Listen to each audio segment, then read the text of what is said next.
আজকে আমরা কথা বলবো নেটফ্লিক্সের একটি দুর্দান্ত অ্যাকশন থ্রিলার সিনেমা নিয়ে, যার নাম ট্রিগার ওয়ার্নিং। এই সিনেমায় আমরা দেখি একজন নারী কমান্ডো পার্কার, যার জীবন এক মুহূর্তে পাল্টে যায় তার বাবার রহস্যজনক মৃত্যুর খবরে। সে ফিরে আসে নিজের ছোট্ট শহরে, কিন্তু সেখানে সবকিছুই যেন বদলে গেছে। প্রথমে মনে হয়েছিল দুর্ঘটনা, কিন্তু ধীরে ধীরে বের হয়ে আসে এক ভয়ঙ্কর ষড়যন্ত্র। চলুন দেখে নেই কিভাবে সে একা দাঁড়িয়ে পড়ে ক্ষমতাশালী অপরাধীদের বিরুদ্ধে।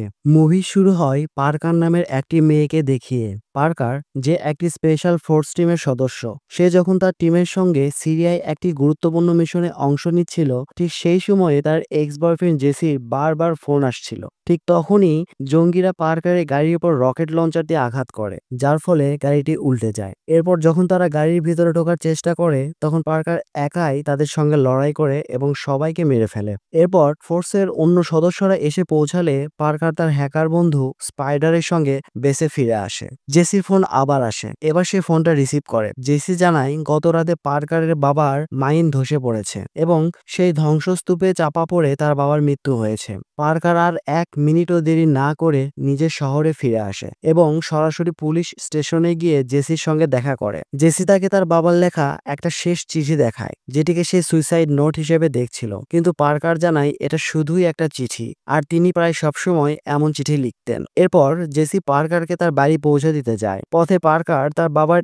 ইলেকশনের প্রচারণা সম্পর্কে জানতে চায় এবং জেসিকে জানায় তার বাবার শেষকৃত্য অনুষ্ঠানের পরে সে এই শহর ছেড়ে চিরদিনের জন্য চলে যেতে চায়। সে জেসিকে তার বাবার প্রপার্টি বিক্রি করার জন্য একজন বায়ার খুঁজে দিতে বলে। জেসি চলে গেলে পার্কার একা হয়ে যায়। তখন সে তার বাবার স্মৃতি মনে করে কাঁদতে থাকে। হঠাৎ এক অচেনা লোক চুপি চুপি তার বাড়িতে ঢোকার চেষ্টা করে, কিন্তু পার্কার তাকে ধরে ফেলে এবং দেখে সে তার ছোটবেলার বন্ধু মাইকি, যে তার বাবার পোষা প্রাণীকে খাবার দিতে এসেছিল। মাইক জানায় মাইনের ধ্বংসস্তূপে সেই প্রথম পার্কারের বাবাকে দেখে। তখন পার্কার তাকে ঘটনাস্থল দেখাতে বলে। মাইক তাকে মাইনের ভিতরে নিয়ে গিয়ে জানায় তার বাবা সেখানে গোপনে কিছু ক্যামেরা বসিয়েছিলেন। ভেতরে গিয়ে পার্কার সেই দেয়াল দেখতে পায় যেখানে তার বাবা প্রতি বছর তার উচ্চতা মেপে মেপে দাগ দিতেন। পার্কারের চোখ আবার জলে ভরে যায়। হঠাৎ সে দেখতে পায় ধসে পড়া পাথরগুলোতে গ্রেনেড বিস্ফোরণের দাগ। পার্কার বুঝতে পারে এটি কোনো দুর্ঘটনা নয়, বরং পরিকল্পিত কোনো একটি ঘটনা। মাইক তখন তার বাবার স্মৃতিভূমির কথা বলে বিষয়টি হালকাভাবে নিতে বলে, কিন্তু পার্কার নিশ্চিত হয়ে যায়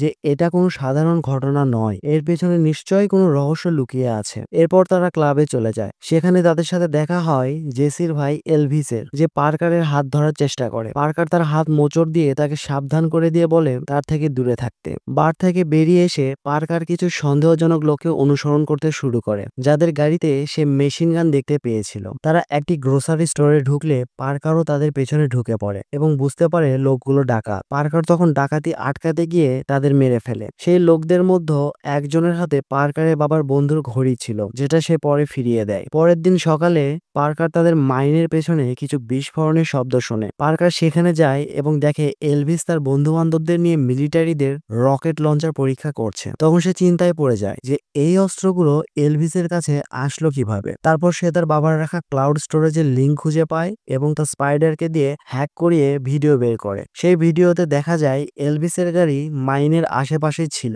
স্পাইডার জানায় এলভিস ডার্ক ওয়েবে অস্ত্র বিক্রির ব্যবসা করছে। তখন পার্কার সিদ্ধান্ত নেয় সে আরো প্রমাণ সংগ্রহ করবে। এরপর পার্কার আবার এলভিসকে অনুসরণ করতে শুরু করে এবং দেখতে পায় সে মিলিটারি বেসে আসছে, যেখানে তার সেনা সদস্যদের সঙ্গে খুব ভালো সম্পর্কও আছে। হঠাৎ স্পাইডার ফোন করে জানায় আজ দুপুরে এলভিস তার বাড়িতে অস্ত্রের ডিল করতে যাচ্ছে। পার্কার তৎক্ষণাৎ সেখানে পৌঁছে দেখে কিছু বাইরের গাড়ি এলভিসের বাড়িতে ঢুকছে। সে দেয়াল টপকে বাড়িতে ঢুকে দেখে সেখানে অস্ত্র পরীক্ষা চলছে এবং আলোচনা হচ্ছে যে 5টি রকেট লঞ্চারের বিনিময়ে পরের সপ্তাহে 50 কোটি টাকা ট্রান্সফার করে দেওয়া হবে। এত টাকার প্রস্তাবে এলভিস খুব সহজেই রাজি হয়ে যায়। এই ঘটনার পর পার্কার জেসির সঙ্গে দেখা করতে যায়। এমন সময় জেসির বাবা এসে বলে আগামী সপ্তাহে রাতের খাবারের জন্য সময় রেখো। তারপর তিনি চলে যান। রাতের বেলা পার্কার জেসিকে বলে আমার বাবা আত্মহত্যা করেননি। সে আরো বলে তুমি, মাইক সবাই বলছো উনি ভুলে যেতেন, তাই আত্মহত্যা করেছেন। কিন্তু এটা কখনো সত্যি ছিল না। পার্কার জিজ্ঞাসা করে,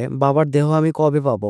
জেসি বলে, আগামীকাল পেয়ে যাবে। তুমি ফিউনারেল শেষ করে চলে যেতে পারো। আমরা সবাই এটা দুর্ঘটনা হিসেবেই দেখছি। এরপর তারা একটু সময় একসাথে কাটায় এবং ঘনিষ্ঠ হয়। কিন্তু জেসি ঘুমিয়ে পড়ার পর পার্কার সরাসরি থানায় যায়। সে একটি শেরিফের গাড়ির নিচ দিয়ে থানায় ঢোকে। জেসির ডেস্ক থেকে তার বাবার সমস্ত কাগজপত্রের ছবি তোলে এবং মর্গে গিয়ে বাবার মৃতদেহের পাশে বসে নীরবে কান্না করে। পরদিন ফিউনারেল হয়। পার্কার বাবার ছাই খনির আশপাশে ছড়িয়ে দেয়। পরে খনির ঘরে গিয়ে বাবার পুরনো ফিল্ম কালেকশন দেখে এবং রাতে পুরো গ্রামে খাবার রান্না করে বিলিয়ে দেয়। এক সপ্তাহ পরে পার্কার যখন জেসির বাবার বাড়িতে জেসির সঙ্গে ডিনারে যায়, তখন স্পাইডার তাকে মেসেজ করে জানায়, এলভিস এখন তোমার খনির ভেতর। পার্কার কোনো একটা অজুহাত দিয়ে সেখান থেকে বের হয়ে দ্রুত খনিতে পৌঁছে যায়। সেখানে পৌঁছে সে প্রথমে এলভিসের ট্রাকের টায়ার কেটে ফেলে এবং খনির ভেতরে ঢোকে। এলভিস তার বাবার চেয়ারে বসেছিল। পার্কার তাকে চেয়ার থেকে তুলে তার বন্ধুদের সঙ্গে খনির বাইরে বের করে আনে। সেখানে পার্কার তাকে জোরে মাটিতে ফেলে দিলে এলভিস বলে, আমি তোমার বাবাকে মারিনি। সে আরো জানায়, তোমার প্রাক্তন প্রেমিক জেসি জানে আমি এখানে আছি। ঠিক সেই সময় এলভিসের একজন বন্ধু পার্কারের বাড়িতে আগুন লাগিয়ে দেয়। পার্কার তাকে থামানোর চেষ্টা করে কিন্তু ব্যর্থ হয়। লড়াই সেই লোক আগুনে পড়ে মারা যায় আর পার্কার নিজের রেলিং ধরে বেঁচে যায়। সে ছাদ থেকে লাফ দিয়ে জীবন বাঁচায়। এদিকে ট্রাকের টায়ার ফেটে যাওয়ায় এলভিস পালাতে পারে না। পার্কার তাকে ধরে প্রচন্ড মারধর করে। এই সময় সেখানে জেসি এসে তাকে ছাড়িয়ে নেয় এবং পার্কারকে গ্রেফতার করে থানায় নিয়ে যায়। পার্কার তার জ্বলন্ত বাড়ির দিকে তাকিয়ে হাউমাউ করে কাঁদতে থাকে। এরপর জেসি তার ভাই এলভিসের সঙ্গে মারামারি করে। এলভিস বলে, আমার কারণে তোমরা শেরিফ হয়েছ। বাবা আবারও পজিশন পেয়েছেন। যদি তুমি পার্কারকে ডিনারে আটকে রাখতে পারতে তাহলে আমি আগেই অস্ত্র সরিয়ে ফেলতাম। তাদের বাবা এসে জিজ্ঞাসা করে, পার্কার কি সবকিছু জানে? এলভিস বলে, সে এখন সব জানে। পরের দিন জেসি পার্কারকে জেলে গিয়ে জানায়, তোমার সম্পত্তির জন্য একজন ক্রেতা পাওয়া গেছে। সে প্রথমে 30 লাখ টাকার প্রস্তাব দেয়, পরে 50 লাখ বলে। পার্কার জিজ্ঞেস করে, তুমি কতটা জড়িত এসব কাণ্ডে? তুমি প্রথম থেকেই শুধু আমাকে বিভ্রান্ত করে এসেছো। তুমি বলেছিলে বাবা আত্মহত্যা করেছে, কিন্তু আমার কাছে এখন ক্যামেরার সব রেকর্ড আছে। জেসি বলে, ওগুলো নকল ক্যামেরা। পার্কার তখন জানায় তারা নতুন ক্যামেরা লাগিয়েছিল যাতে তোমার ভিডিও আছে। এরপর পার্কারের আইনজীবী জেলে আসে এবং বলে, তোমার বাড়িতে একটি লাশ পাওয়া গেছে এবং এলভিসকে মারধরের জন্য তোমাকে গ্রেফতার করা হয়েছে। পরে সেই আইনজীবী পার্কারের বাড়ি ও খনি ঘুরে ঘুরে তদন্ত করে। তখন কেউ তার উপর হামলা করে এবং সে গায়েব হয়ে যায়। অন্যদিকে জেলে পার্কারকে জেসি, এলভিস আর তাদের বাবা